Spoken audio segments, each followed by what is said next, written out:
കാലടി സംസ്കൃത സർവകലാശാലയെ ചില തെമ്മാടികളുടെ താവളമാക്കി മാറ്റിയിരിക്കുകയാണ്. മെഴുകുതിരി കത്തിച്ചത് വെളിച്ചം കാണാനാണ്. പട്ടാപ്പകൽ വെളിച്ചം കാണാത്ത വിദ്യാർത്ഥികളാണോ അവിടെ പഠിക്കുന്നത്? ക്രിസ്തുമത വിശ്വാസികൾ ഈ ശവസംസ്കാര ചടങ്ങിന് ഉപയോഗിക്കുന്ന മതപരമായ ആചാരപരമായ ഗാനങ്ങളൊക്കെ റെക്കോർഡ് ചെയ്തു കൊണ്ടുവന്നു.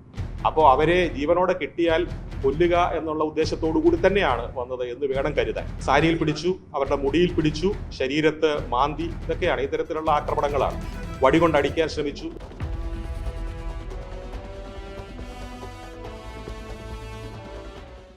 നമസ്കാരം. ഇക്കഴിഞ്ഞ ദിവസം കാലടി സംസ്കൃത സർവകലാശാലയിൽ SFIയുടെ അഴിഞ്ഞാട്ടമാണോ നടന്നിരിക്കുന്നത് എന്നുള്ള ചോദ്യമാണ് ഉയർന്നു വരുന്നത്. കാരണം VC സിസാർ തോമസിനെ അടക്കം ആക്രമിക്കുന്ന പ്രവണതയാണ് ഇക്കഴിഞ്ഞ ദിവസം സർവകലാശാലയ്ക്ക് ഉള്ളിലുണ്ടായിരിക്കുന്നത്. അതായത് VC സിസാർ തോമസിൻ്റെ മുടിക്ക് പിടിക്കുന്നു, സാരി വലിച്ചൂരാൻ ശ്രമിക്കുന്നു. ഇത്തരത്തിൽ ഒരിക്കലും വിശേഷിപ്പിക്കാൻ സാധിക്കാത്ത വിധത്തിലുള്ള ആക്രമണമാണ് SFI അഴിച്ചുവിട്ടത്. ഇതിനെതിരെ വലിയ രീതിയിലുള്ള പ്രതിഷേധമാണ് ഉയർന്നു വരുന്നത്. അതേസമയം തന്നെ ഡോക്ടർ സിസാർ തോമസ് നിലവിലിപ്പോൾ മുഖ്യമന്ത്രിക്കും DGPക്കും ഉൾപ്പെടെ പരാതി നൽകിയിരിക്കുകയാണ്. ഈ ഒരു വിഷയത്തിൽ ഇപ്പോൾ മറുനാടനോട് പ്രതികരിക്കുകയാണ് കേരള യൂണിവേഴ്സിറ്റിയിലെ സിൻഡിക്കേറ്റ് മെമ്പറായ PS ഗോപകുമാർ. വിദ്യാഭ്യാസ കാര്യത്തിലും അതുപോലെ തന്നെ സാംസ്കാരിക മേഖലയിലും കേരളം പതിറ്റാണ്ടുകളായി വലിയ പുരോഗതി ആർജിച്ചിട്ടുണ്ട് എന്നാണ് നമ്മളൊക്കെ കരുതിക്കൊണ്ടിരിക്കുന്നത്. മലയാളികൾക്ക് അങ്ങനെ ഒരു സ്വകാര്യ അഹങ്കാരമുണ്ട്. യഥാർത്ഥത്തിൽ പതിറ്റാണ്ടുകളായി വിദ്യാഭ്യാസ സാംസ്കാരിക മേഖലകളിൽ മലയാളി ആർജിച്ച എല്ലാ പരിഷ്കാരങ്ങളെയും പുരോഗതികളെയും കഴിഞ്ഞ ദിവസം നടന്ന കാടത്ത സമരത്തിലൂടെ മലയാളി കുഴിച്ചുമൂടി എന്ന് വേണം പറയാൻ. SFI കാലടി സർവകലാശാലയിൽ ആവിഷ്കരിച്ച പുതിയ സമരമുറ ഒരു തരത്തിൽ ഒരു പരിഷ്കൃത സമൂഹത്തിന് യോജിക്കാൻ കഴിയാത്തതാണ്. അവിടെ ഒരു വനിതാ വൈസ് ചാൻസലറാണ് ഇപ്പോൾ ചുമതലയിലിരിക്കുന്നത്. അവരെ പൂർണ്ണ ആരോഗ്യത്തോടെ കർത്തവ്യനിരതയായി സർവകലാശാലയിൽ സേവനം അനുഷ്ഠിച്ചു വരികയാണ്. അപ്പോൾ അവരുടെ ശവസംസ്കാരം പൂർണ്ണ ആരോഗ്യത്തോടുകൂടി കർത്തവ്യനിരതയായ ഒരു വൈസ് ചാൻസലറെ സർവകലാശാലയുടെ തിരുമുറ്റത്ത്, അതും ശങ്കരാചാര്യരുടെ പ്രതിമയ്ക്ക് സമീപം കുഴിച്ചുമൂടി, മതപരമായ ചടങ്ങുകളോട് കുഴിച്ചുമൂടി സംസ്കരിക്കുക എന്ന് പറഞ്ഞാൽ ഒരു തരത്തിലും വിദ്യാഭ്യാസ മേഖലയിൽ ഉള്ള ഒരാളെന്നുള്ള നിലയിൽ അതിനെ അംഗീകരിക്കാൻ കഴിയില്ല, യോജിക്കാൻ കഴിയില്ല. അവിടെ SFI നടത്തിയ സമരത്തിൽ മുൻകൂട്ടി ഈ ക്രിസ്ത്യൻ മതവിശ്വാസികൾ അവരുടെ ശവസംസ്കാര ചടങ്ങുകളിൽ ഉപയോഗിക്കുന്ന അല്ലെങ്കിൽ ആലപിക്കുന്ന ഗീതങ്ങളൊക്കെ റെക്കോർഡ് ചെയ്ത് കൊണ്ടുവന്നു എന്നാണ് മനസ്സിലാക്കുന്നത്. അപ്പോൾ എത്രത്തോളം ആസൂത്രിതമായിരുന്നു SFIയുടെ സമരം എന്നുള്ളത്, ആ കാടത്ത സമരം എന്നുള്ളത് നമ്മൾ വിലയിരുത്തേണ്ടതായിട്ടുണ്ട്. ഇത് SFIയെ സംബന്ധിച്ചിടത്തോളം പുതുമയുള്ള ഒന്നല്ല. ഏതാനും വർഷങ്ങൾക്ക് മുമ്പ് പാലക്കാട് ഗവൺമെൻറ് വിക്ടോറിയ കോളേജിൽ അവിടെ ഏതാണ്ട് 3 പതിറ്റാണ്ടിലധികം സേവനം അനുഷ്ഠിച്ചിരുന്ന ഒരു അധ്യാപിക, 3 പതിറ്റാണ്ടിലധികം അധ്യാപികയായി സേവനം അനുഷ്ഠിച്ചു. അതിൽ കുറേയധികം കാലം അവരെ അവിടുത്തെ പ്രഥമാധ്യാപികയായിട്ട്, പ്രിൻസിപ്പളായിട്ട് സേവനം അനുഷ്ഠിച്ചു. അങ്ങനെയുള്ള ഡോക്ടർ സരസു എന്ന് പറയുന്ന അധ്യാപിക അവരുടെ സർവീസിലെ അവസാനത്തെ നാൾ സുഹൃത്തുക്കളോടും വിദ്യാർത്ഥികളോടും മറ്റ് സഹാധ്യാപകരോടുമൊപ്പം ചെലവഴിച്ചതിന് ശേഷം തിരിച്ചു പോകാമെന്ന് കരുതി കോളേജിൽ വന്ന സമയത്ത് അവരുടെ കുഴിമാടം ഒരുക്കിയാണ് SFI പ്രതിഷേധിച്ചത്. യഥാർത്ഥത്തിൽ സാംസ്കാരിക കേരളം ഒന്നടങ്കം അതിനെ അപലപിച്ചു. പക്ഷേ അന്നത്തെ വിദ്യാഭ്യാസ വകുപ്പ് മന്ത്രിയും ഇന്ന് ബഹുമാനപ്പെട്ട CPMന്റെ അഖിലേന്ത്യാ സെക്രട്ടറിയുമായിട്ടുള്ള ശ്രീമാൻ MA ബേബി, അദ്ദേഹം അതിനെ വളരെ പുരോഗമനപരമായ ഒരു ആശയമായിട്ടാണ് അതിനെ കണ്ടത്. അത് വിദ്യാർത്ഥികൾ ചെയ്തത് ആർട്ട് ഇൻസ്റ്റലേഷൻ, കലാവിന്യാസം എന്നാണ് അദ്ദേഹം അതിനെ പ്രോത്സാഹിപ്പിച്ചത്. അപ്പോൾ സ്വാഭാവികമായിട്ടും അത്തരത്തിലുള്ള പ്രോത്സാഹനങ്ങൾ SFIക്ക് കിട്ടിക്കൊണ്ടിരിക്കുന്നത് കൊണ്ടാണ് ഇത്തരം കാടത്ത സമരമുറകൾ കേരളത്തിൽ അവർ വീണ്ടും വീണ്ടും തുടരുന്നത്. മറ്റൊരു കാര്യം കൂടി ഈ സമയത്ത് എനിക്ക് ഓർമ്മ വരുന്നത്, എറണാകുളം മഹാരാജാസ് കോളേജിൽ ഏതാനും വർഷങ്ങൾക്ക് മുമ്പ് ഇതേപോലെ SFIയുടെ ഒരു സമരം കേരളത്തിൻ്റെ പൊതുമണ്ഡലത്തിൽ ചർച്ചയാകുകയുണ്ടായി. സാധാരണ നമ്മളൊക്കെ ധാരാളം വിദ്യാർത്ഥി സമരത്തിലും അല്ലാതെയും പൊതുസമരത്തിലുമൊക്കെ പങ്കെടുത്തിട്ടുള്ളവരാണ്.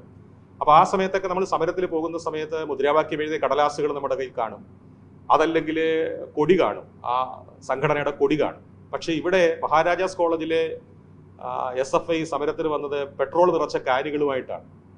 അപ്പോൾ പ്രിൻസിപ്പലിനെ കത്തിക്കുക എന്നുള്ള ഉദ്ദേശത്തോടു കൂടി ആയിരിക്കാം അവർ വന്നത്. പ്രിൻസിപ്പലിനെ കത്താത്തത് കൊണ്ട് അവരിരുന്ന കസേര വലിച്ച് പുറത്തിട്ട് ഈ പെട്രോൾ ഒഴിച്ച് കത്തിക്കുകയാണ്.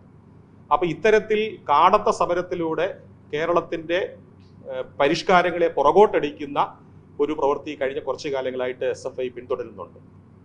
ഈ SFI നേതാക്കൾ ഇന്ന് പറഞ്ഞിരിക്കുന്നത് VC-യെ ഞങ്ങൾ ആക്രമിച്ചിട്ടില്ല എന്നാണ്. അതുകൂടാതെ ഈ പ്രതിഷേധം നടക്കുമ്പോൾ ഈ മെഴുകുതിരിയെല്ലാം തന്നെ കത്തിച്ചിട്ട് ഈ ശവസംസ്കാരം, പ്രതീകാത്മക ശവസംസ്കാരം നടക്കുമ്പോൾ അത് കറണ്ട് പോയത് കൊണ്ടാണ് എന്നിങ്ങനെയുള്ള വിശദീകരണങ്ങളൊക്കെയാണ് നൽകുന്നത്. അല്ല, SFIയില് പിന്നെ ഇത്തരത്തിലുള്ള വിശദീകരണങ്ങളല്ലാതെ വേറെ എന്താ അവർ പറയുക? ചെയ്ത തെറ്റായി പോയി എന്നുള്ളത് കേരളത്തിലെ പൊതുസമൂഹം വിധി എഴുതി കഴിഞ്ഞു. അപ്പൊ അതുകൊണ്ട് ചെറിയ സിനിമയിൽ മോഹൻലാൽ പറയുന്ന ഡയലോഗുണ്ട്, അവന്റെ വാക്കുകൾക്ക് കുറച്ച് വിശുദ്ധിയൊക്കെ വന്നു എന്നൊരു സിനിമയിൽ പറയുന്ന ഡയലോഗുണ്ട്. അതേപോലെ കേരളത്തിൽ ചില മാറ്റങ്ങൾ കാണുന്നുണ്ട്. ഇപ്പൊ കഴിഞ്ഞ ഏതാനും മാസങ്ങൾക്ക് മുമ്പ് SFIയുടെ ജില്ലാ സെക്രട്ടറി ഈ ഞങ്ങളെ 2 സിൻഡിക്കേറ്റ് അംഗങ്ങളെ ഇവിടെ വലിച്ചു കീറി ഭിത്തിയിലൊട്ടിക്കും, കാലുവാരി നിലത്തടിക്കും, അത്തരത്തിലുള്ള ചില ഭീഷണികളും അതേപോലെ തന്നെ പ്രഖ്യാപനങ്ങളൊക്കെ നടത്തുകയുണ്ടായി.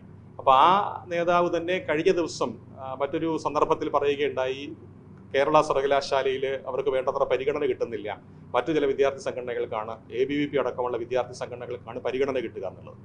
അപ്പോൾ അത്തരത്തിലൊരു മാറ്റം ചില സന്ദർഭങ്ങളിലൊക്കെ പ്രകടമായി തുടങ്ങിയിട്ടുണ്ട്. അപ്പോൾ അതെന്താണെന്ന് വെച്ചാൽ കേരളത്തിൻ്റെ പൊതുസമൂഹം ഇവർക്കെതിരാണ്. ഇത്തരം കാടത്ത സമരമാർഗത്തെ പൊതുസമൂഹം ഒരിക്കലും പിന്തുണയ്ക്കുന്നില്ല. അവർക്ക് കിട്ടുന്ന അവസരങ്ങളിലൊക്കെ തന്നെ ഇവരെ തിരുത്താൻ ശ്രമിക്കുന്നുണ്ട്. അത് വോട്ടിലൂടെ. ജനാധിപത്യത്തിൽ അതാണല്ലോ ഏറ്റവും വലിയ ശക്തി. അത്തരത്തിലുള്ള തിരുത്തലുകൾക്ക് വിധേയമായിട്ട് ചില സന്ദർഭങ്ങളിലൊക്കെ ചില നേതാക്കന്മാരൊക്കെ തിരുത്താൻ തയ്യാറായിട്ടുണ്ട്. ഇപ്പൊ കാലടിയിൽ ഇത്തരത്തിൽ അഭിപ്രായങ്ങൾ മാറ്റി പറയുന്നുവെങ്കിൽ അത് തെറ്റ് ആണെന്ന് പൊതുസമൂഹം ചൂണ്ടിക്കാണിക്കുന്നത് അവരുടെ ശ്രദ്ധയിൽപ്പെടുന്നുണ്ടെന്നുള്ളതാണ്. അതുകൊണ്ട് അവർ തിരുത്താൻ തയ്യാറല്ല എങ്കിൽ കൂടുതൽ അതായത് നമ്മൾ രോഗത്തിന് ചികിത്സിക്കുമ്പം കൂടുതൽ മരുന്ന് പ്രയോഗിക്കേണ്ട സന്ദർഭത്തിലേക്കാണ് പോകുന്നതെങ്കിൽ കൂടുതൽ മരുന്ന് പ്രയോഗിക്കണം. മാധ്യമ സമൂഹം ഇതിനെതിരെ ഉണരണം, പൊതുസമൂഹം ഉണരണം. തെറ്റാണ് എന്ന് എല്ലാവരും ഇവർക്ക് നേരെ വിരൽ ചൂണ്ടി പറയുമ്പോൾ സ്വാഭാവികമായിട്ട് തിരുത്തും. അങ്ങനെ പലയിടത്തും തിരുത്തപ്പെട്ടതിന്റെ അടയാളങ്ങൾ ഇന്ത്യയിലെ മറ്റ് സംസ്ഥാനങ്ങളിൽ നമ്മൾ കാണുന്നുണ്ട്.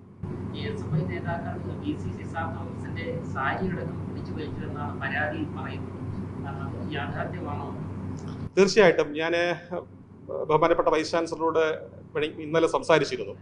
അപ്പോൾ വ്യക്തിപരമായിട്ട് അവർ വളരെ ഭീഷണിയിലാണ്. അവർ വളരെ വലിയ സമരമാർഗങ്ങളെയൊക്കെ നേരിട്ട് പരിചയമുള്ളവരാണ്.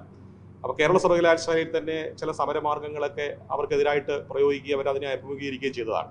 അപ്പോൾ അതിനെയൊക്കെ അപേക്ഷിച്ച് നോക്കുമ്പോൾ അങ്ങേയറ്റം ഭീകരമായ ഒരു രീതിയാണ് അവിടെ കണ്ടത്. അതൊരു സമരമായിട്ടൊന്നും വിലയിരുത്താൻ സാധിക്കില്ല. അതിനപ്പുറം ശരിക്കും വ്യക്തിപരമായ ആക്രമണം തന്നെയാണ്. അതിൻ്റെ പിന്നിലുള്ള ഉദ്ദേശം കാലടി സർവകലാശാല മഹാനായ ശ്രീ ശങ്കരാചാര്യരുടെ പേരിൽ സ്ഥാപിതമായ സർവകലാശാലയാണ്.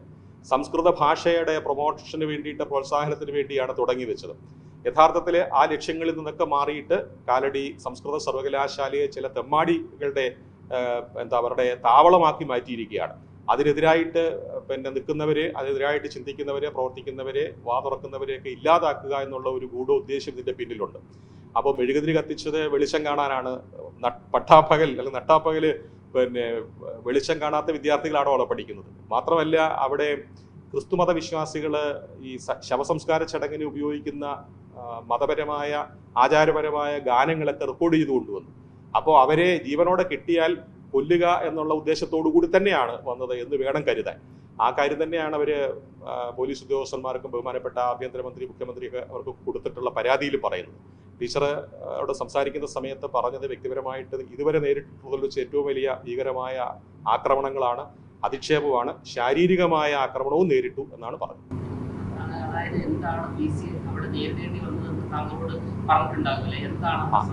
സാരിയിൽ പിടിച്ചു, അവരുടെ മുടിയിൽ പിടിച്ചു, ശരീരത്ത് മാന്തി, ഇതൊക്കെയാണ് ഇത്തരത്തിലുള്ള ആക്രമണങ്ങളാണ്.